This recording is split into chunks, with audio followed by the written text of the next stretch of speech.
रोको उन्हें।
गंगा पवित्र नदी जो कि प्राचीन काल से भारत में बहती है,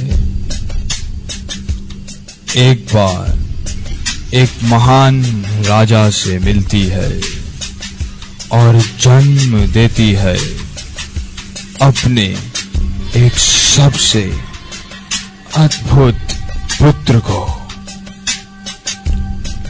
यह उस समय की बात है जब योग्य राजा ही विश्व पर राज्य किया करते थे और पूर्ण सम्मान के योग्य होते थे जो उन्हें दिया जाता था।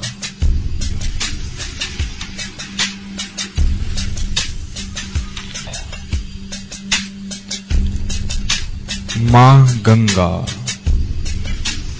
राजकुमार का उसके बचपन में पालन करती है और बाद में उसे उसके पिता को सौंपकर चली जाती है।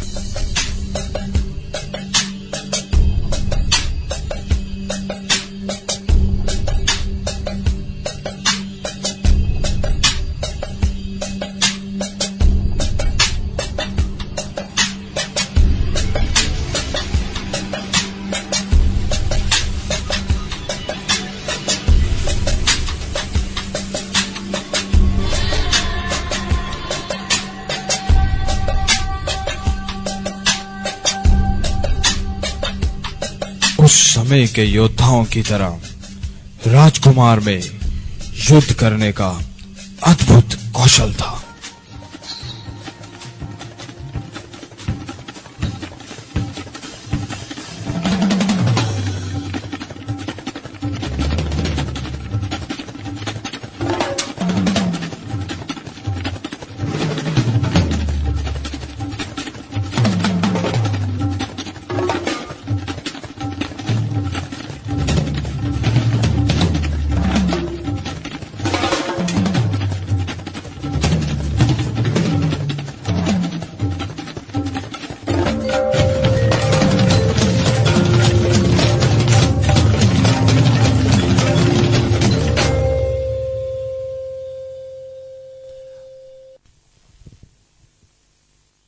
राजकुमार का जीवन महान था।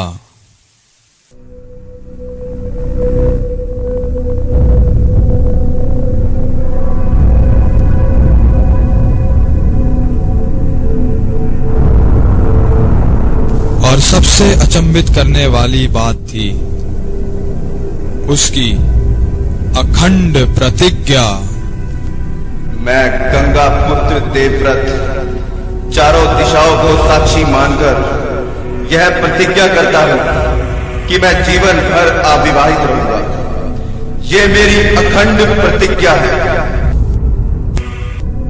भविष्य में स्त्री के सुख के त्याग के कारण राजकुमार का नाम पड़ा भीष्म। भीष्म जिसका अर्थ है जो असाधारण प्रतिज्ञा ले। मैं स्वीकार नहीं कर सकता। मेरे पुत्र, मैं जानती हूँ कि तुमने अपने पिता के लिए प्रतिज्ञा ली है, परंतु तुम अपने आप को ब्रह्मचर्य में नहीं बांध सकते। यह प्रतिज्ञा अर्थहीन है और ना ही इसमें कोई बुद्धिमानी है, और विशेष रूप से एक क्षत्रिय के लिए जब उसे कई पत्नियां स्वीकार करनी पड़ती हैं। भीष्मा, तो क्या मैं ये समझूं कि तुम्हें स्त्रियां पसंद नहीं है? माताश्री, मुझे स्त्रियां पसंद है, मुझे पुत्र भी पसंद है, परंतु मैं वचनबद्ध हूं। मैंने अपने पिता के लिए प्रतिज्ञा ली है जिससे मैं कभी भी नहीं हट सकता। सूर्य अपने प्रकाश को त्याग सकता है, जल अपनी शीतलता को त्याग सकता है और अग्नि अपनी ऊष्मा को, परंतु भीष्म अपनी प्रतिज्ञा से कभी नहीं हट सकता। समझ गई, तुम नहीं मानने वाले, तुम यह जिद नहीं छोड़ोगे। किसी को चिंता ही नहीं है वंश को आगे बढ़ाने की।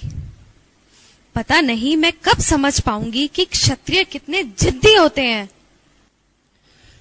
मैंने प्रयत्न किया था तीनों में सबसे बड़ी बहन को समझाने का। तुम्हारा मतलब अंबा? हाँ, मैंने बताया उसे अपनी प्रतिज्ञा के बारे में, परंतु शायद कोई भी इस प्रतिज्ञा को नहीं समझ पाएगा। परंतु एक बात मैं अवश्य कह सकता हूं कि ब्रह्मचर्य के पालन से व्यक्ति बहुत ही शक्तिशाली बनता है। हाँ, शक्तिशाली, परंतु जिद्दी। तो अब हमारा वंश समाप्त हुआ, सिवाय इसके कि मैं एक सन्यासी को बुलाऊं हमारी मदद के लिए। सन्यासी? हाँ, एक ब्राह्मण सन्यासी भी 3 बार संतान की उत्पत्ति कर सकता है। मुझे लगता है यही वो कार्य है जो अब हमें करना चाहिए। क्या आप जानती हैं किसी सन्यासी को?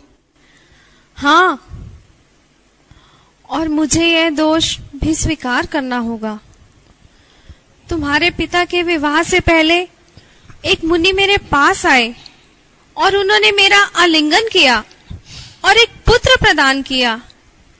जब यह पुत्र बड़ा हुआ तो उसने एक सन्यासी का जीवन स्वीकार किया और वन में चला गया, परंतु जाने से पहले उसने कहा कि माताश्री, अगर आप किसी समस्या के समय मुझे बुलाएंगी तो मैं आपकी सहायता के लिए उपस्थित होऊंगा। और उसका नाम है व्यास। व्यास? तो क्या मैं व्यास से संबंधित हूं? मुझे लगता है कि यही हमारी समस्या का हल है। तो फिर जल्द ही मैं उसे अपनी सहायता के लिए बुलाती हूँ भीष्म। हाँ माताश्री।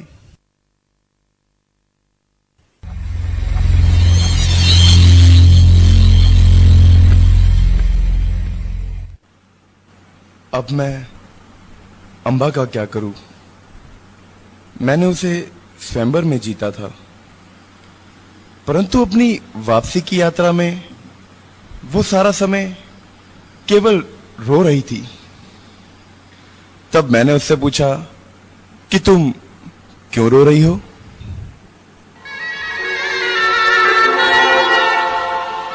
भीष्मदेव, शायद आप ये बात नहीं जानते थे। जब आप मुझे स्वयंवर से जीत कर लाए तो मैं पहले से ही गुप्त रूप से किसी और से प्रेम करती थी। उसका नाम है शाल्व। उसने आपसे युद्ध किया और आपने उसे पराजित कर जीवित छोड़ दिया। भीष्मदेव, हम आज भी एक दूसरे से प्रेम करते हैं। क्या आप जानते हैं प्रेम क्या होता है? मैं उसके सिवाय किसी और के बारे में सोच भी नहीं सकती। तब अंबा, ब्राह्मणों की आज्ञा अनुसार वापस जाओ उसके राज्य में और तैयारियां करो अपने आप को शाल्व की दुल्हन बनाने की।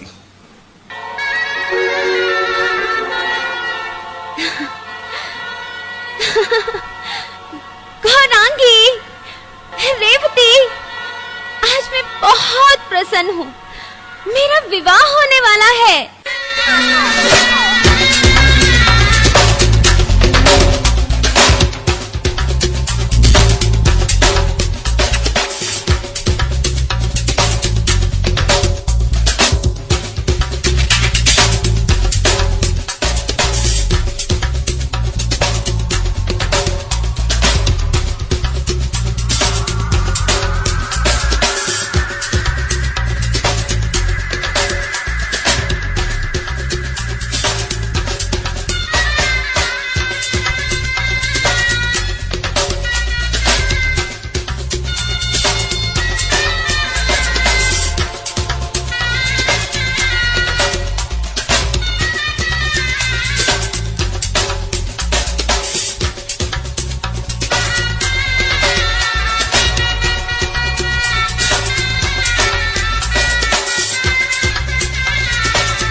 भीष्मदेव, शाल्व ने मेरा त्याग कर दिया है।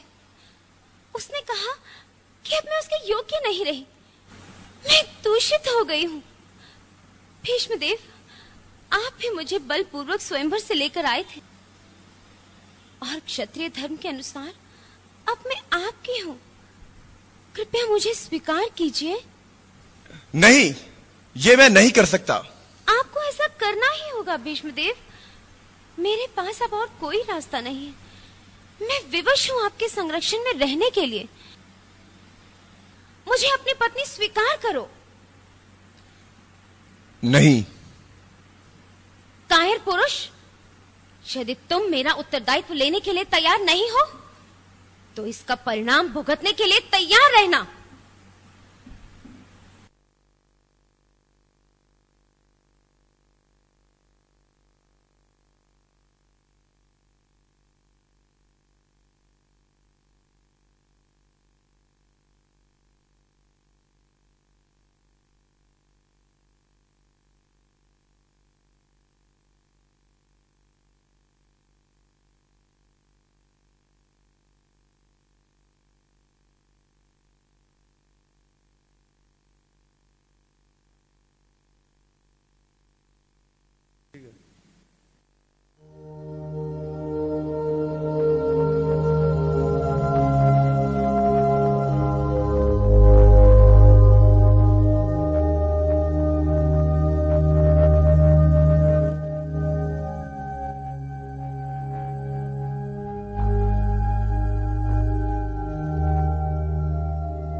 मेरे शिष्य, मैं तुम्हारे पास आज कुछ मतभेद के कारण आया हूं। राजकुमारी अंबा मेरे पास आई थी। वो बहुत दुखी थी क्योंकि तुमने उसका बलपूर्वक अपहरण किया था। इसलिए वो शाल्व के द्वारा त्याग दी गई है। इस घटना ने उसे असमंजस में डाल दिया है। तुम्हारे अलावा अब कौन उससे विवाह करेगा? वो एक भोली भाली लड़की है। उसे तुम्हें इस तरह की दुविधा में नहीं डालना चाहिए, क्योंकि कोई और अब उससे विवाह नहीं करेगा। तुम्हें ही करना चाहिए। वो पहले से ही किसी और के साथ प्रेम करती है, इसलिए कोई भी क्षत्रिय अब उसे स्वीकार नहीं करेगा। जहां तक मेरा प्रश्न है, मैं पहले ही अपने पिता के लिए प्रतिज्ञा कर चुका हूं, इसलिए किसी भी परिस्थिति में मैं विवाह नहीं करूंगा। भीष्म, तो क्या तुम मेरा अपमान करोगे? परंतु आप ही मुझे ऐसा करने के लिए विवश कर रहे हैं। मैं पहले ही निश्चय कर चुका हूं कि मैं विवाह नहीं करूंगा, और आपका आदेश उस निश्चय को तोड़ता है। कृपया स्मरण करें कि कितने प्रेम पूर्वक आपने मुझे युद्ध विद्या सिखाई थी। हां, वह मैंने अत्यंत स्नेहपूर्वक किया, परंतु अब मैं उसके बदले में कुछ चाहता हूं। अगर तुम मेरे शिष्य होने का दावा करते हो, तो तुम्हें मेरे आदेश का पालन करना ही पड़ेगा। आप बिना अधिकार के मुझे अंबा से विवाह करने के लिए विवश कर रहे हैं। बिना अधिकार के? बिना अधिकार के? तो अब मैं अपने वास्तविक अधिकार से तुम पर प्रहार करता हूं। मैं ये चुनौती स्वीकार करता हूं। आज मां गंगा को भी शोक मनाना पड़ेगा अपने इस मूर्ख पुत्र की मृत्यु पर। ओ गुरुदेव, कृपया कर मुझे आशीर्वाद दीजिए कि मैं विजय हूं। ओ मेरे शिष्य, मैं तो तुम्हें कब का श्राप दे चुका होता, अगर मेरे आने पर तुमने मुझे प्रणाम ना किया होता। फिर भी आज ये परशुराम तुम्हारा अंत कर देगा, भविष्य में सबको पाठ पढ़ाने के लिए। ओ गुरुदेव, मैं दोबारा आपके चरण कमलों में प्रणाम करता हूं, परंतु फिर भी मैं अपने बाणों को एक क्षत्रिय के भांति चला सकता हूं।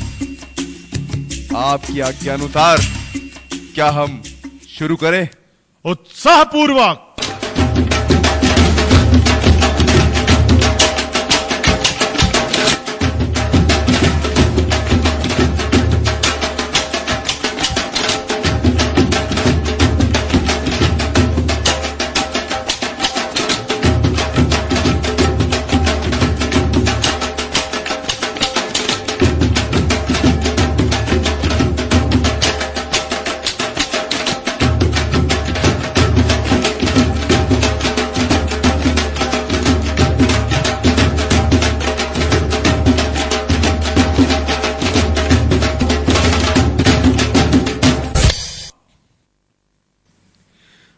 गुरुदेव, आपकी पराजय हुई, परंतु इसका श्रेय भी आप ही को जाता है, क्योंकि आप ही मेरे गुरु हैं।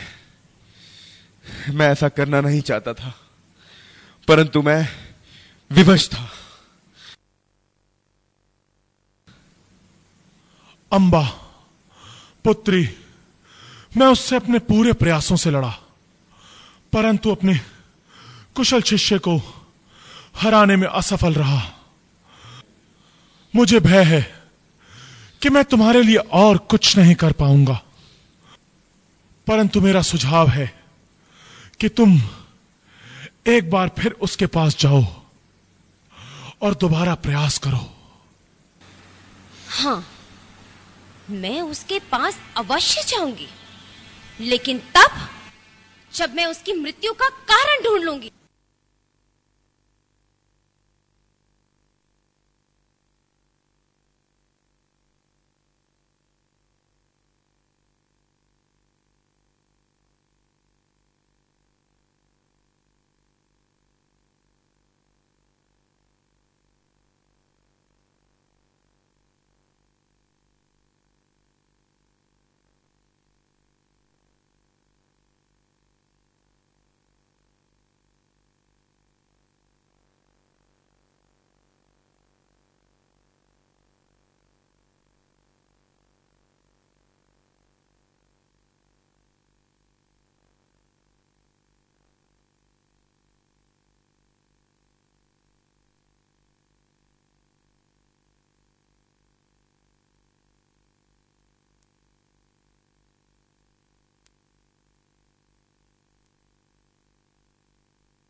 पहले इसे पकड़ो, अब मस्तक में लगाओ। हाँ, अब इसकी प्रत्यंचा को खींचो, ऐसे ही। अब घुटनों पर बैठो और बाण को यहां रखो। हाँ, बहुत अच्छा। अब लक्ष्य 3 गिनने पर छोड़ना। 1 2 3। ओ रुको रुको।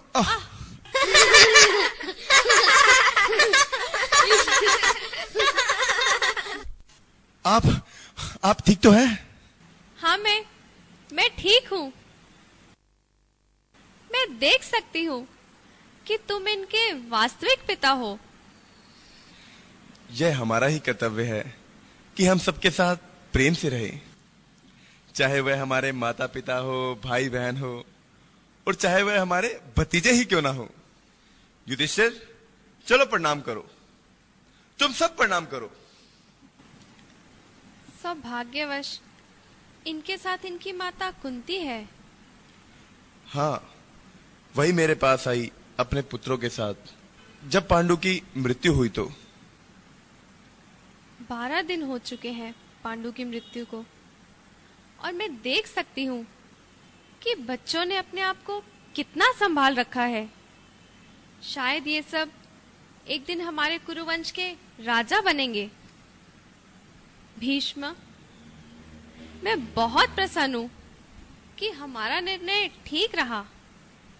व्यास ने पांडु को जन्म दिया और भगवान की इच्छा से कुंती को 5 पुत्र प्राप्त हुए। फिर भी मुझे भय है भविष्य में इनके संघर्ष को देखकर, जो कि राज्य के लिए होगा। दुर्योधन बहुत लालची है और पूरा राज्य हड़पना चाहता है। साथ ही वो इन सबसे बहुत द्वेष भी करता है।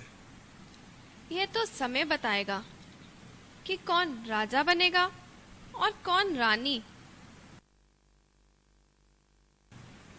मैं अपने साथ कुछ लाई थी। मुझे लगता है इन सबको बहुत पसंद आएगा। ये है संदेश। ये तुम्हारे लिए, ये तुम्हारे लिए, और ये तुम्हारे लिए, और ये तुम्हारे लिए, और ये तुम्हारे लिए। वो देखो उधर, वो क्या है? ओह, बदमाश। नकुल, सहदेव, सहदेव, तुम्हें अपना अंगूठा नहीं चूसना चाहिए। यह है युधिष्ठिर। यह सबसे बड़ा है और शायद यही हमारे वंश का भविष्य में राजा बनेगा। यह है भीम, सबसे अधिक खाने वाला, विशालकाय, सबसे शक्तिशाली और सबसे तेज। यह अर्जुन है। यह सबसे विशेष है, अपने अद्भुत हाथों के साथ। आने वाले भविष्य में यह सबसे महत्वपूर्ण कार्य करेगा, परंतु इन सबको एक कुशल गुरु की आवश्यकता है, जो इन्हें युद्ध विद्या में निपुण बना सके। तो शिष्यों, क्या तुम देख सकते हो उन आम के वृक्षों को? हाँ। तुम में से कौन सबसे अधिक आम तोड़ कर लाएगा? मैं लाऊंगा।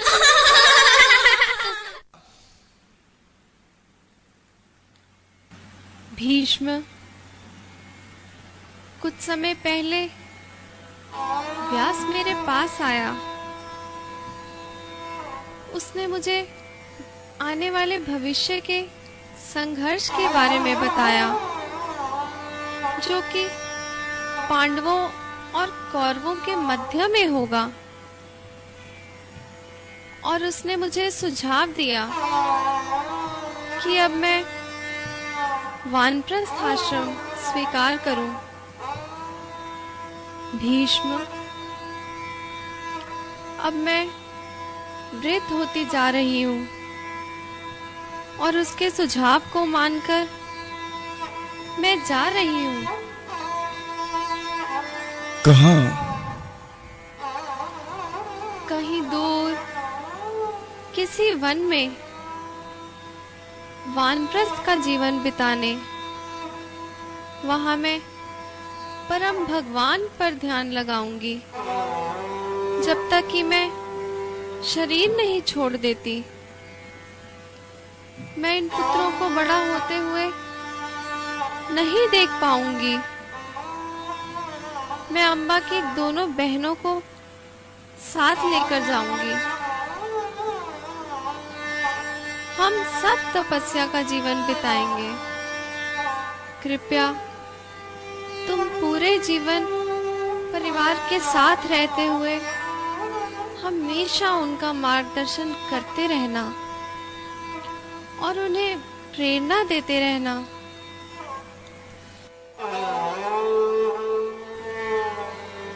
भीष्म, सब तुम्हारा इंतजार कर रहे हैं।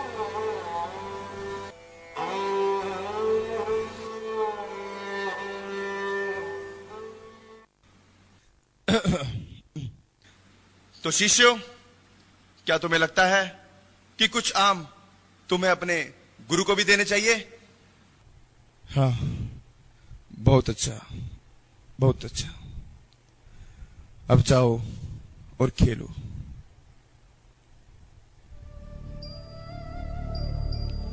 अर्जुन, तुम इधर आओ।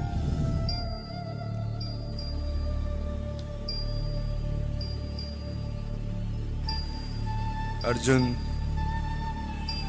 मैं जानता हूं कि तुम मुझे अपना पिता मानते हो, परंतु वास्तव में ऐसा नहीं है।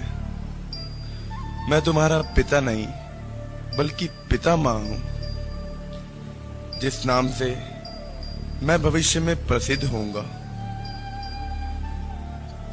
तुम मुझे वृद्ध होते हुए देखोगे और मैं तुम्हें।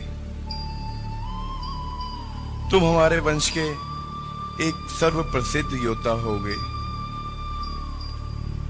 अपने पारिवारिक जीवन में तुम एक से ज्यादा पत्नियों से विवाह करोगे और तुम्हारा एक बहुत प्रसिद्ध पुत्र भी होगा, परंतु मैं पूरे वंश को प्रेरणा देते रहने पर भी अविवाहित ही रहूंगा, बिना पुत्रों के। मुझे कर्तव्यबद्ध होने के कारण दुर्योधन के साथ रहना पड़ेगा। यह हमें कुछ कुछ अलग करेगा, परंतु मेरा प्रेम तुम्हारे साथ ही रहेगा। यह मेरे लिए बहुत कठिन समय होगा। अर्जुन, लोग मेरे कार्यों पर प्रश्न करेंगे, यहां तक कि मूर्ख शिशुपाल मुझे नपुंसक भी कहेगा, परंतु मैं अपनी भीष्म प्रतिज्ञा के लिए जाना चाहूंगा, जो कि जीवन के अंतिम समय में भी मेरे साथ रहेगी। हाँ, सबके जन्मजात शत्रु होते हैं, तुम्हारे अपने और मेरे अपने। अम्बा, मैं जब भी उसके बारे में सोचता हूं तो मुझे यही लगता है कि उसके अंदर मेरे लिए द्वेष भरा पड़ा है।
हाँ भीष्म, तुम ही मेरे सबसे बड़े शत्रु हो।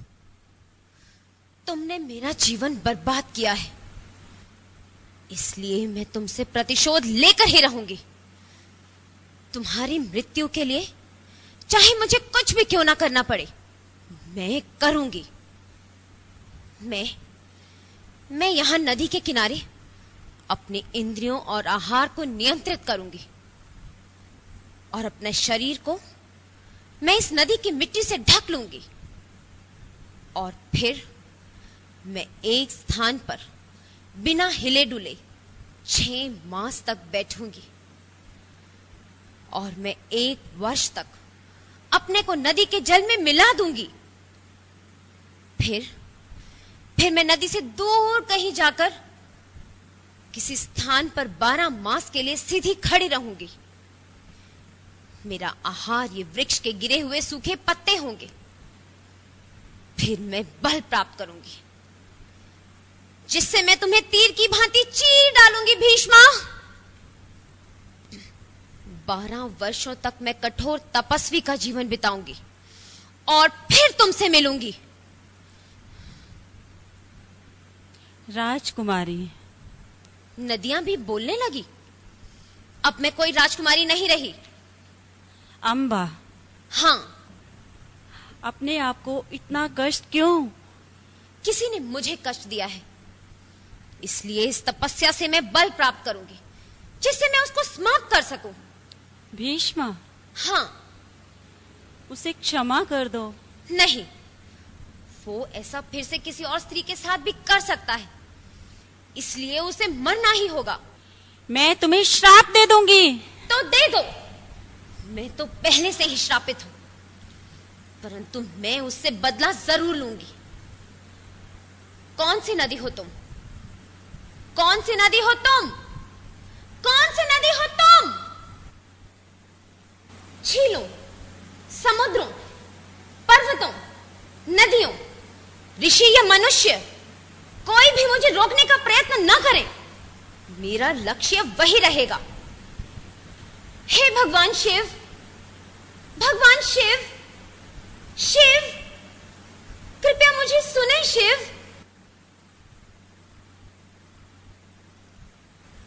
ओम नमः शिवाय। ओम नमः शिवाय।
भगवान, कृपया मेरी प्रार्थना सुने। अम्बा, मैं यहाँ आया हूँ तुम्हें वरदान देने, जिसे तुम्हारी तपस्या ने अर्जित किया है। मैं कृतज्ञ हूँ। अम्बा, एक दिन यह पृथ्वी महान योद्धा भीष्म से वंचित हो जाएगी और तुम इसका कारण बनोगी। परंतु एक स्त्री एक क्षत्रिय को कैसे मार सकती है? यह मैं तुम्हें भविष्य में दिखाऊंगा।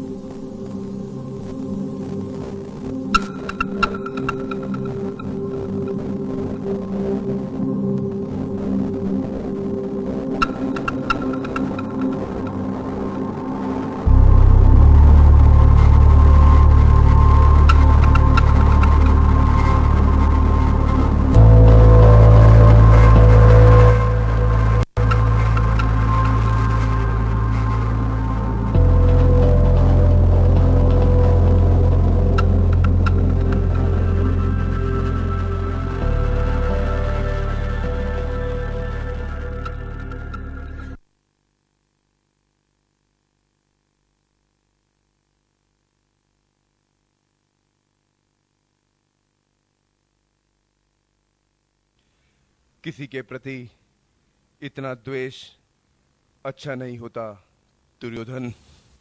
और किसी के प्रति इतना प्रेम भी अच्छा नहीं होता पितामह। मुझे बताना चाहिए आपके प्रेम के बारे में। मैंने सुना है एक बार फिर आप उन पांडवों का गुणगान कर रहे थे। दुर्योधन, तुम्ही ने मुझसे पूछा था पांडवों के एक एक योद्धा के बारे में, और मैं तो बस तुम्हें बता रहा था सारे योद्धाओं का ठीक से निरीक्षण करने के बाद, और तुम उसे उनका गुणगान नहीं कह सकते। परंतु आपको मानना तो पड़ेगा पितामह कि आपका स्नेह अभी भी उन पांडवों के साथ है। हां, मेरा लंबा संबंध है उनके साथ जिसे तुम कभी नहीं समझ पाओगे, और यह सब व्यर्थ है जो तुम कर रहे हो, क्योंकि यह मत भूलो कि पांडव भी हमारे ही परिवार के हिस्से है, और विशेष रूप से कृष्ण जो उनके साथ है। बस हम पांडवों को हरा देंगे और यह बहुत आसान होगा। तुम ऐसा इतने विश्वास से कैसे कह सकते हो? वो तुम्हारे द्वारा पांडवों की पत्नी को निर्वस्त्र करने का प्रयास हमें शुभता की ओर नहीं ले जाता, जो कि युद्ध जीतने के लिए परम आवश्यक है। और उनका साम्राज्य छीनना और उनकी भूमि। मेरे प्रिय पितामह, ये बहुत हुआ।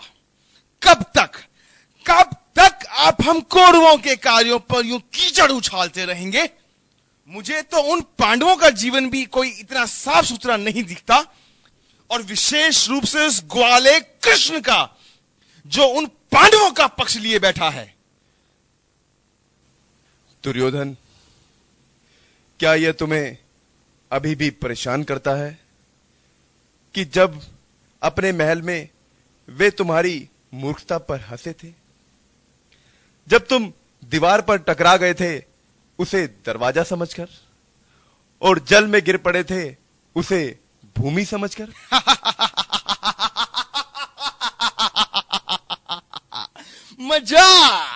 मजाक पितामह, मजाक। हम सब मिलकर कई बार खुश होते हैं, हंसते हैं। तो हाँ, मैं मानता हूं मैंने अपने आप को उनके सामने मूर्ख बनाया। तो क्या हुआ पितामह?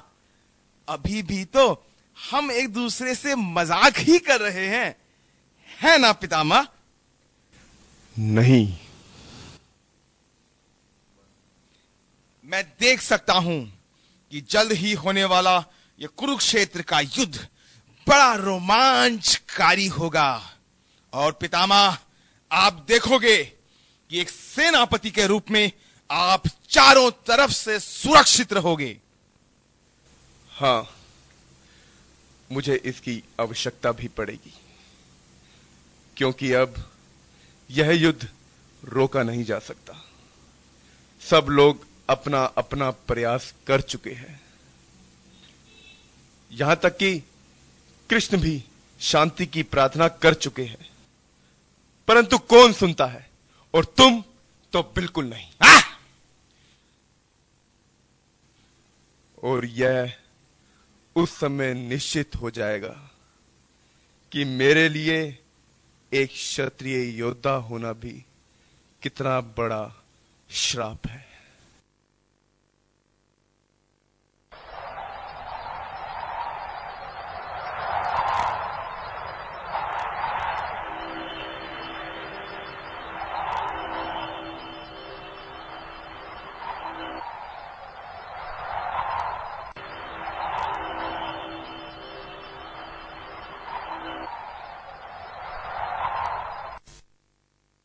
अम्बा,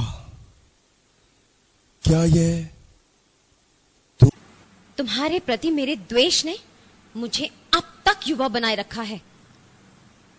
क्या द्वेष इतना गहरा भी हो सकता है? द्वेष जो है सो है। मैंने आहार से पूर्ण रूप से विलग रहकर एक तपस्वी का जीवन बिताया, और फिर मैंने शिव जी को प्रसन्न किया जिन्हें मेरे प्रति कुछ सहानुभूति थी। उन्होंने कहा कि मैं अग्नि में अपने आप को जलाऊं, जो कि मैं अब करने वाली हूं। परंतु मैं फिर से इस संसार में जन्म लूंगी, ध्रुपद की पुत्री के रूप में। पर मैं अपने आप को फिर से पुरुष बना लूंगी, जिससे कि मैं तुमसे युद्ध कर सकूं। अंबा, मैंने हमेशा क्षत्रिय धर्म के अनुसार ही कार्य किया है।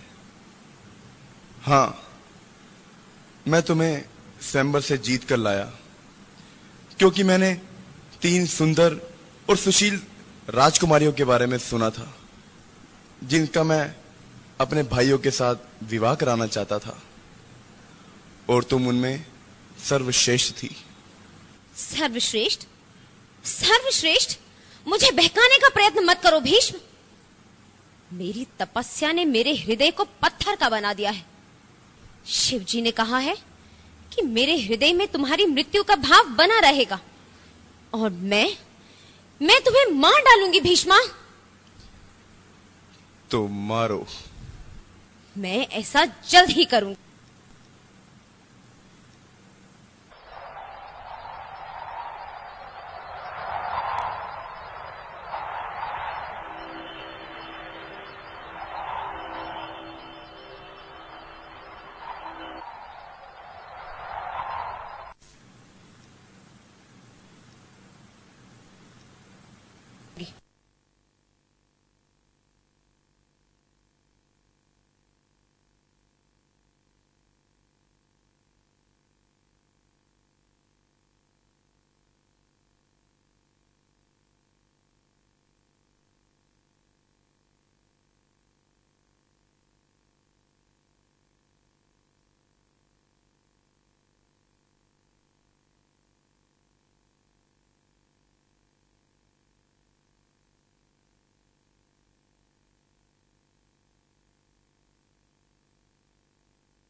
पांडवों और कौरवों के बीच युद्ध प्रारंभ हुआ।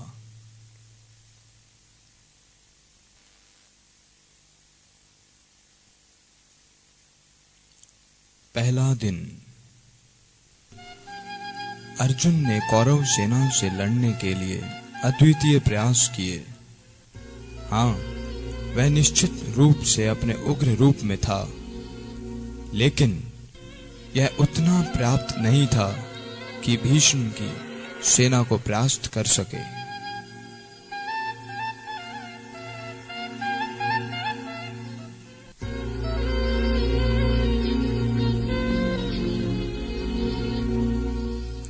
दूसरा दिन। अर्जुन ने अपने बाणों को अद्भुत रूप से लक्ष्यों पर छोड़ा, जो कि भीष्म द्वारा सफलतापूर्वक संभाले गए, और यहाँ तक कि एक समय भीष्म ने कृष्ण के वक्षस्थल पर बाणों द्वारा प्रहार किया, परंतु कृष्ण ने इसे अपने भक्त से प्रेम पूर्वक वीर्य रस के रूप में स्वीकार किया।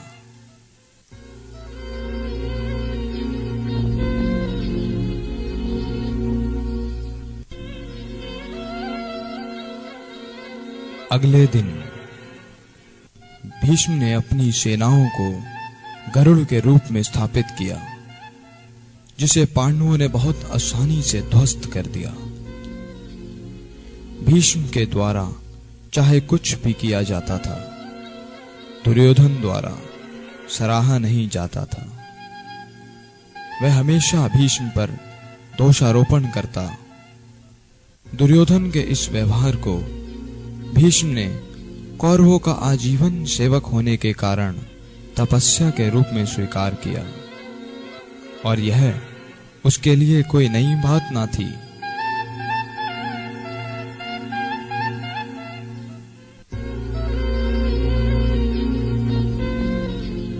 और चौथे दिन दुर्योधन ने भीष्म से 2 प्रश्न पूछे कि ऐसा कैसे संभव है कि पांडव हमारे सभी योद्धाओं को मारते जा रहे हैं। भीष्म ने कहा, क्योंकि कृष्ण उनके पक्ष में हैं। दुर्योधन की जिज्ञासा बढ़ी और फिर उसने दूसरा प्रश्न किया, क्या आप मुझे इस रहस्यमयी कृष्ण के बारे में कुछ और बता सकते हैं?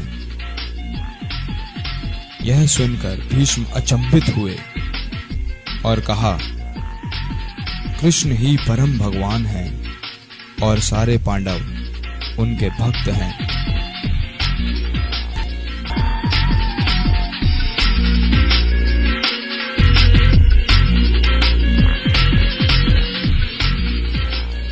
पांचवा दिन।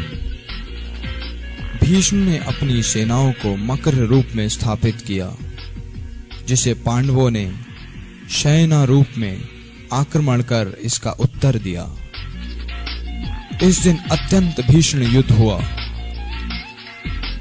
और इसके कारण दोनों पक्ष के सेनाएं अविरल गति से लड़ती रही और युद्ध में उन्हें अत्यंत थकान और भय से भर दिया।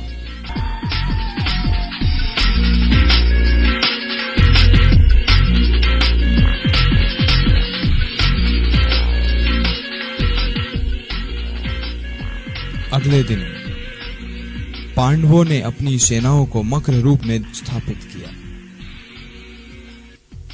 जिसे भीष्म ने सारस रूप देकर इस आक्रमण का उत्तर दिया।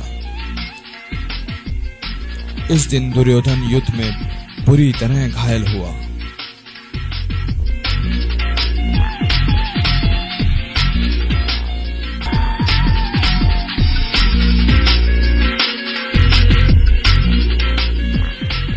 सातवां दिन।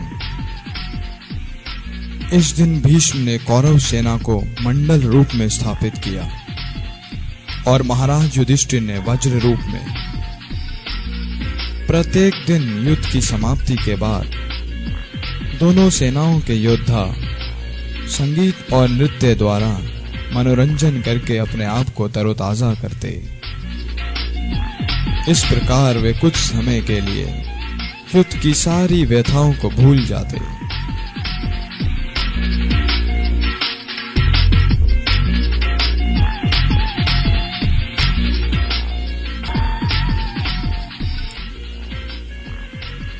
आठवां दिन। आज का युद्ध कुछ अलग ही था।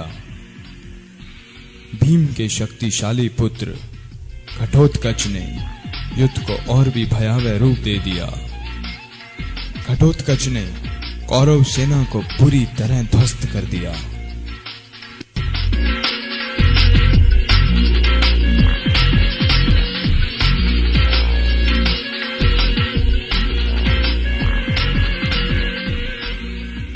नौवां दिन।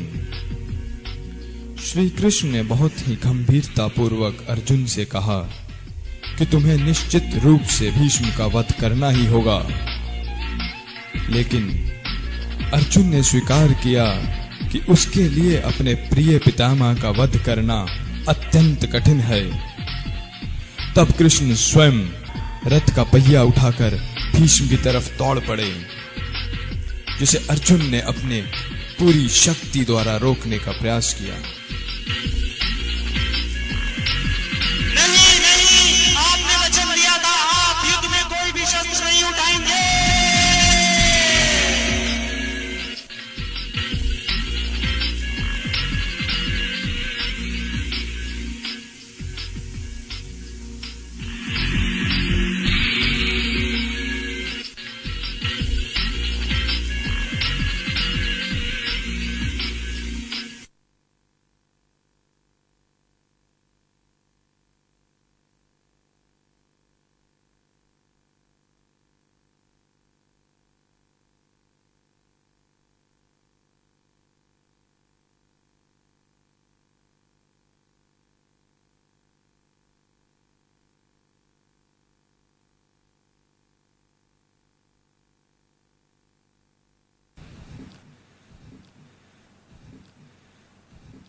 श्री कृष्ण मेरे जीवन को समाप्त करने के लिए बहुत निकट आ गए थे, लेकिन अर्जुन ने उन्हें रोका।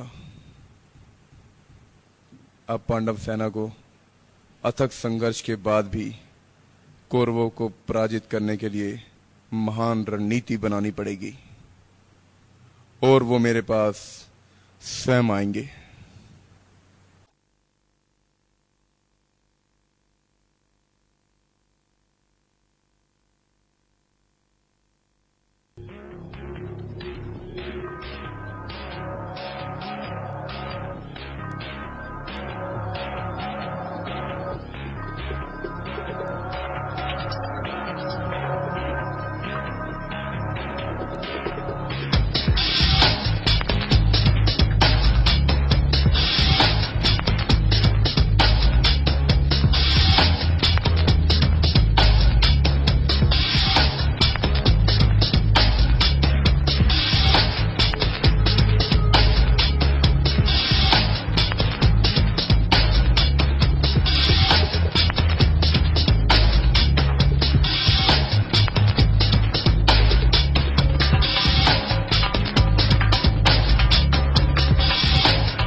अंबा।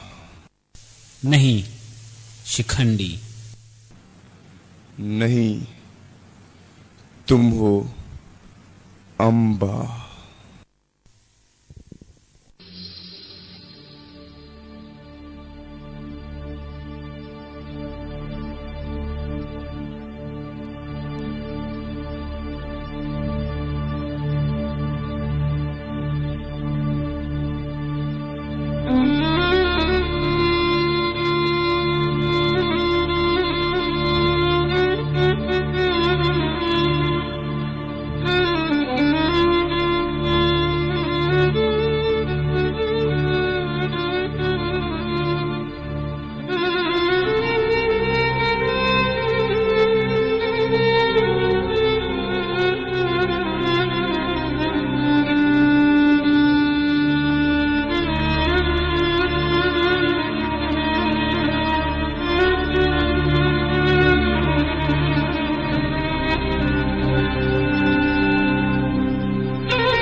पितामह, हम आपकी यह दशा देख नहीं पा रहे हैं। आखिर कब तक आप इस असहाय अवस्था में रहेंगे? जब तक मेरी इच्छा नहीं होगी तब तक मेरी मृत्यु संभव नहीं है। पितामह, क्या कुछ ऐसा है जो हम आपके लिए कर सकते हैं? मेरा शरीर तप रहा है, मुझे जल की आवश्यकता है।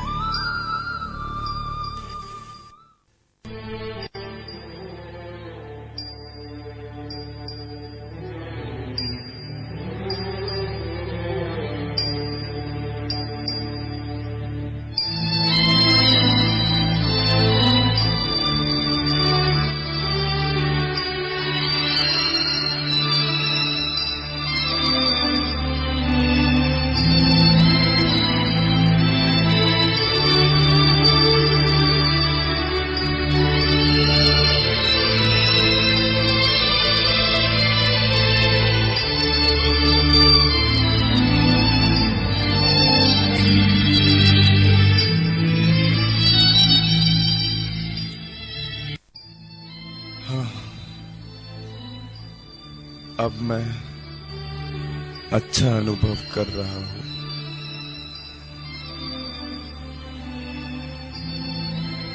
अब मैं भविष्य के राजा युधिष्ठिर को कुछ उपदेश दूंगा कि राज्य कैसे चलाया जाए। फिर मैं अपना मन केंद्रित करूंगा परम भगवान श्री कृष्ण पर, जो मुझे मारने मेरी तरफ एक रथ का पहिया अपने दिव्य हाथों में लेकर दौड़े थे, जिनके मुख कमल पर शर्म बिंदु आ गए थे और जिनका दिव्य शरीर रक्त से अलंकृत था। मैं उनसे बहुत प्रेम करता हूँ, मैं उनसे बहुत प्रेम करता हूँ। उन्हें अपने हृदय में रखकर मैं शरीर छोड़ दूंगा और उनके परम धाम को प्राप्त करूंगा।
हरे कृष्णा हरे कृष्णा कृष्णा कृष्णा हरे हरे हरे राम राम राम हरे हरे। श्री भीष्म देव की। तो अभी हम लोगों ने देखा भीष्म प्ले, आप सबको अच्छा लगा? तो इस प्ले के अंदर जो है बहुत सारे भक्तों ने जो है बहुत ही मेहनत और बहुत ही अटेंटिवनेस से आप सबके सामने ये प्ले प्रस्तुत किया। तो अभी जो है उन सब भक्तों का हम धन्यवाद करना चाहेंगे, एक एक करके उनको बुलाएंगे और जो है साथ में प्ले के जो डायरेक्टर हैं उनसे भी निवेदन करेंगे वो भी आए। तो यहाँ पे हैं, प्ले में हैं कविश्रेष्ठ प्रभु, सन्नी प्रभु, दिनेश प्रभु, रसिक निताय प्रभु।